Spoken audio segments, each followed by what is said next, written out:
Melissa is a professional dancer who injured the right side of her lower back while she was dancing professionally for the Brooklyn Nets about 3 years ago. She had some MRIs that revealed some bulging discs in the lower back and said that while physical therapy went really well all those years ago, she still feels limited to this day, especially when trying to lean back. We started the session by seeing how much range of motion she had available in both hips and found that she was overall pretty symmetrical, but she had far less hip internal rotation on the painful side than she did on the non-painful side.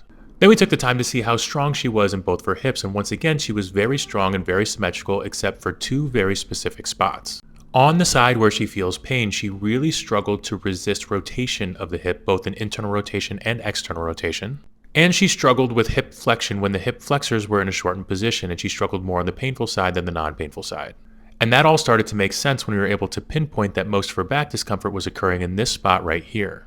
The two main structures in this area are your quadratus lumborum and the start of your strongest hip flexor muscle, your psoas, and both of these areas perfectly explain the symptoms. So next I did some hands-on therapy to try to reduce the tension in those areas as much as possible. And after just 20 minutes of hands-on work, she was already moving better and feeling better, showing we were on the right track. But then it was time to do movements to address the asymmetries that we did find, starting with hip internal rotation mobilization and these straight leg raises, both with assistance and without assistance. We followed that up with this clamshell variation to work on hip external rotation, and this exercise to work on the strength of the hip internal rotation. And finally, we added one more exercise to improve the strength of her hip flexor in that shortened position. After the session, Melissa noted that she was already feeling like she was moving better and feeling better, showing that we were working on the right things and just had to keep up the good work.